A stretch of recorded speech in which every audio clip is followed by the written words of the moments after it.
Welcome to my class. नमस्ते student. बच्चों, आज हम कक्षा 8वीं के व्याकरण पढ़ने जा रहे हैं और व्याकरण में हम पढ़ेंगे टॉपिक शब्द परिवार। शब्द परिवार में हम शब्द के अन्य रूप अर्थात उनके प्रकार, टाइप्स ऑफ वर्ड्स। शब्द परिवार का यह सेशन नंबर पहला है। सबसे पहले हम देखते हैं कि शब्द किसे कहते हैं। इसके पहले कक्षाओं में आपने पढ़ा है किसे कहते हैं हम शब्द स्वर और व्यंजनों से मिला होता है। ठीक है, स्वर और व्यंजनों को हम क्या कहेंगे? वर्ण। कि वर्ण अलग अलग वर्ण के ग्रुप्स, अलग अलग वर्ण के समूह को हम कहते हैं शब्द। लेकिन अब कौन से भी वर्ण एक साथ जोड़ देने से शब्द बनता है क्या? नहीं। वो वर्ड्स कैसे होने चाहिए, वर्ण कैसे होने चाहिए? सार्थक। अब देखते हैं, यहाँ पर मैंने उदाहरण के तौर पर लिया हुआ है कि अलग अलग स्वर और व्यंजनों को लिया है। मैंने व्यंजन लिया है प, उसके बाद उ, फिर स, त, अ, क, अ। तो अलग अलग स्वर और व्यंजनों को जोड़कर एक शब्द बनाया गया है, वो बनता है पुस्तक। अब पुस्तक ये शब्द कैसा है? सार्थक है, अर्थात उससे कुछ मीनिंग निकल रहा है, अर्थ उसका हमें पता चल रहा है। लेकिन अगर हम कहते पक, तक, स्तक, ऐसे अलग अलग जिसका कोई मीनिंग नहीं होते हैं, उसके अर्थ नहीं होते, ऐसे वर्ण के समूह को हम शब्द नहीं कहते। तो इससे हमें एक डेफिनेशन बन गई। क्या है शब्द की डेफिनेशन? वर्णों के सार्थक समूह को हम शब्द कहते हैं। तो यह अब हमने शब्द और एक उदाहरण के तरह हमने उसको समझ लिया है। अब शब्द के अलग अलग प्रकार होते हैं, अर्थ के आधार पर होते हैं, उत्पत्ति के आधार पर होते हैं, व्युत्पत्ति के आधार पर होते हैं, ऐसे बहुत सारे शब्द के प्रकार होते हैं। तो आज हम इस सेशन में शब्द के अलग अलग प्रकार कौन से होते हैं उसको पढ़ेंगे। अर्थ के आधार पर शब्द के प्रकार देखते हैं। अर्थ के आधार पर शब्द के दो प्रकार होते हैं।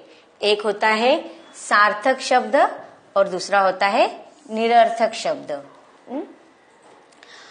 सार्थक शब्द का हमें नाम से पता चला है कि जिसका कोई मीनिंग निकलता है, अर्थ निकलता है।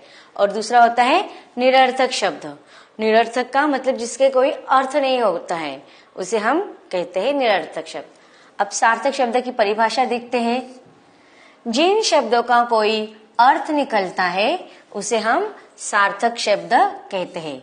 जैसे कि खाना, खाना इसे हम कोई भी पदार्थ का खाने का बोध होता है, तो इसे इस खाना इस शब्द से सार्थक अर्थ निकल रहा है। उसके बाद विद्यालय का भी हमें सार्थक अर्थ मिल रहा है कि जहाँ पर अध्ययन किया जाता है, विद्या ग्रहण किया जाता है, ऐसे स्थान को कहा जाता है विद्यालय। अब देखते हैं निरर्थक शब्द। निरर्थक शब्द की डेफिनेशन क्या है? जिन शब्दों का कोई अर्थ नहीं होता है या कोई अर्थ नहीं निकलता है, उन्हें निरर्थक शब्द कहते हैं। अब देखिए, यहाँ पर मैंने एक शब्द लिखा है हमल। हमल कैसे लगता है सुनने में? कोई मीनिंग समझ में आ रहा है हमें हमल से? नहीं। तो यह उससे अर्थ नहीं निकल रहा है, इसलिए यह शब्द को क्या हुआ? निरर्थक शब्द। अब दूसरा देखते हैं लटक। लटक, फटक, ऐसे मतलब हम कभी कभी देखो बोलते बोलते ऐसे शब्दों का प्रयोग करते हैं, लेकिन उससे कुछ मीनिंग नहीं निकलते हैं। ऐसे शब्दों को हम कहेंगे निरर्थक शब्द। तो यह अर्थ के आधार पर शब्द के दो प्रकार हमने देखे। आगे देखते हैं व्युत्पत्ति के अर्थात बनावट के दृष्टि से या बनावट के आधार पर शब्द के प्रकार। तो बनावट के आधार पर शब्द के 3 प्रकार होते हैं। कौन कौन से हैं? पहला है रूढ़ शब्द, दूसरा है यौगिक शब्द और तीसरा है योग रूढ़ शब्द। अब देखते हैं रूढ़ शब्द किसे कहते हैं। अब हम जब बात करते हैं तो अलग अलग शब्दों का प्रयोग करते हैं। तो ऐसे शब्द जब उसका खंडन किया जाता है, उसको अलगाव किया जाता है, और अलगाव करने के बाद उनका अर्थ सही नहीं निकलता है, तो ऐसे शब्दों को हम कहते हैं रूढ़ शब्द। जैसे कि देखो डेफिनेशन देखते हैं, जिन शब्दों के खंड सार्थक न हो उन्हें रूढ़ शब्द कहते हैं। यहाँ पर एक उदाहरण लिया है दही। अब देखो द, हम सिर्फ वर्णों को नहीं शब्द के अलग करते, द और ह। अगर इसे हम देखा जाए तो द प्लस अ प्लस ह प्लस ई, इस प्रकार से होता है। अब देखो इनको अलग अलग करने से उससे कोई हमें अर्थ निकल रहा है द का, ह का नहीं, तो इससे हमें पता चलता है कि यह शब्द कौन से है, रूढ़ शब्द है। अब देखिए गिलास, गिलास शब्द को अगर हम अलग से लिखे गी और लास, अगर ऐसे शब्द लिखते हैं तो इससे हमें अर्थ मिलता है उसका नहीं, सार्थक अर्थ नहीं मिल रहा है। तो ऐसे शब्द जिनके खंड करने के बाद सार्थक अर्थ नहीं निकलते, उन शब्दों को हम कहते हैं रूढ़ शब्द। अगला प्रकार है दूसरा, यौगिक शब्द। अब शब्दों के अलगाव करने के बाद, उसके खंड करने के बाद उससे कुछ अर्थ निकलते हैं, ऐसे शब्दों को हम कहेंगे यौगिक शब्द। अब यहाँ पर मैंने उदाहरण लिया है राजमहल। अगर देखो राजमहल को मैंने राज अलगाव कर दिया प्लस महल, तो इसे हमें क्या मीनिंग मिल रहा है कि राजा का महल। दोनों शब्दों को हमने खंड कर दिया, उसका अर्थ अलग अलग बदल दिया है, फिर भी उससे अर्थ निकल रहा है, और वह अर्थ भी कैसा है, सार्थक है, निरर्थक नहीं, उससे कुछ मीनिंग निकल रहा है। तो ऐसे शब्दों को हम कहेंगे यौगिक शब्द। परिभाषा देखते हैं, जिन शब्दों के खंड सार्थक हो उन्हें यौगिक शब्द कहते हैं। जैसे राजमहल, पाठशाला, पाठ और शाला अगर अलग अलग करते हैं तो भी हमें मीनिंग निकल रहा है। दशानन, दशानन में दश और आनंद, दश अलग शब्द है, दूसरा शब्द है आनंद, तो इसे भी अर्थ निकल रहा है, तो यह क्या हुआ, यौगिक शब्द। अब देखते हैं अगला प्रकार, योग रूढ़। योग रूढ़ किसे कहेंगे हम, कि जिन शब्दों के खंड अपने सामान्य अर्थ को प्रकट न करते हुए किसी विशेष अर्थ के लिए प्रयुक्त होते हैं, उन्हें हम योग रूढ़ शब्द कहते हैं। जैसे कि यौगिक और रूढ़, हमने दो शब्दों के प्रकार देखे, यौगिक और रूढ़ शब्द को मिलाकर शब्द बनता है योग रूढ़। तो जिन खंडों को जोड़ने से उसके सामान्य अर्थ के बजाय हमें एक विशेष अर्थ की जानकारी हासिल होती है, ऐसे शब्द को हम कहेंगे योग रूढ़ शब्द। यहाँ पर देखो मैंने पंख प्लस ज, इससे शब्द कौन सा बना है, पंकज। अब पंकज का अर्थ क्या होता है, कमाल। तो दो अलग अलग शब्दों के खंडों को जोड़ने से पंकज शब्द बना, और उससे हमें तीसरा ही एक विशेष अर्थ मिल रहा है, वह है पंकज का अर्थ क्या होता है, कमल। तो ऐसे शब्दों को हम कहेंगे योग रूढ़ शब्द। अब देखते हैं उत्पत्ति के दृष्टि से शब्द के प्रकार। उत्पत्ति के दृष्टि से शब्द के चार प्रकार है, तत्सम शब्द, तद्भव शब्द, देशी या देश शब्द और विदेशी शब्द। देखते हैं पहला तत्सम शब्द।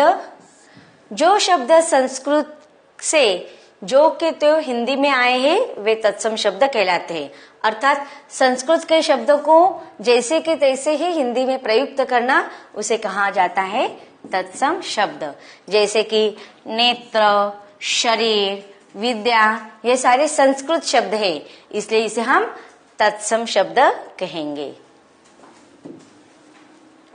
दूसरा है तद्भव शब्द। तो देखते हैं तद्भव शब्द के उदाहरण। यहाँ पर मैंने कुछ उदाहरण दिए हैं जो संस्कृत के शब्द है, जैसे कि दंत।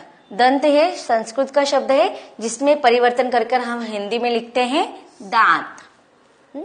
तो दांत यह शब्द क्या हुआ, तद्भव। उसी प्रकार मस्तक, मस्तक ये शब्द क्या है, संस्कृत का शब्द है और उसमें हमने परिवर्तन करके हिंदी में हम कहते हैं या लिखते हैं माथा।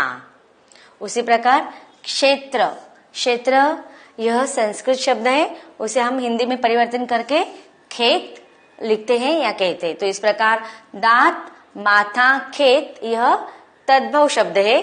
दंत, मस्तक और क्षेत्र ये संस्कृत के शब्द है, अर्थात उसे हम तत्सम शब्द कहेंगे। अब कुछ उदाहरण देखते हैं तत्सम और तद्भव के। अंध, अंधा, ये सब तत्सम शब्द है, ये तद्भव। अंधकार, अंधेरा। ऊपरी, ऊपर। उष्ट्र अर्थात ऊंट। कर्म, काम। ग्राम जो है संस्कृत के शब्द जिसे हम तत्सम कहेंगे। गांव।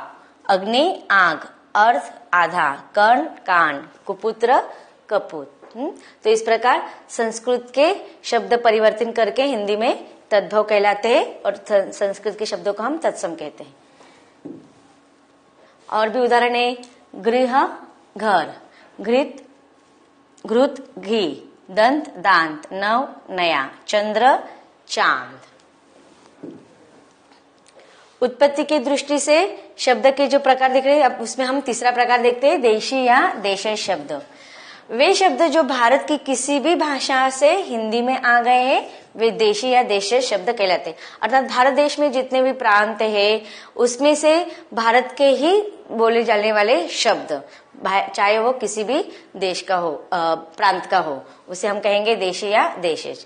यहाँ पर उदाहरण दिए हैं इडली, डोसा, समोसा, चमचम, लड्डू, लोटा, खिचड़ी, गुलाब जामुन, ये सारे देशी या देशज शब्द है। आगे का है विदेश। अब इसके नाम से ही हमें पता चल रहा है कि जो हमारे देश का नहीं है, बाहर के देश से आए हुए शब्दों का प्रयोग जब हम अपने देश में करते हैं तो उसे हम विदेशी शब्द कहेंगे। देखते हैं डेफिनेशन। जो शब्द भारत के बाहर से किसी भी भाषा से हिंदी में आ गए हैं वे विदेशी शब्द कहलाते हैं। विदेशी शब्द उर्दू, अरबी, फारसी, अंग्रेजी, पुर्तगाली, तुर्की, फ्रांसीसी, ग्रीक आदि अनेक भाषाओं से आए हैं। देखते हैं उदाहरण विदेशी शब्दों के। जिस्म, शरीफ, मदरसा, टिकट, बाल्टी, अमीर, बटन, डॉक्टर, कूपन, ये सारी विदेशी शब्द है। तो बच्चों अब तक हमने शब्द परिवार में शब्द किसे कहते हैं, शब्द के अलग अलग प्रकार हमने देखे। शब्द परिवार के बारे में हम और भी जानकारी हासिल करेंगे लेकिन इसके अगले भाग में।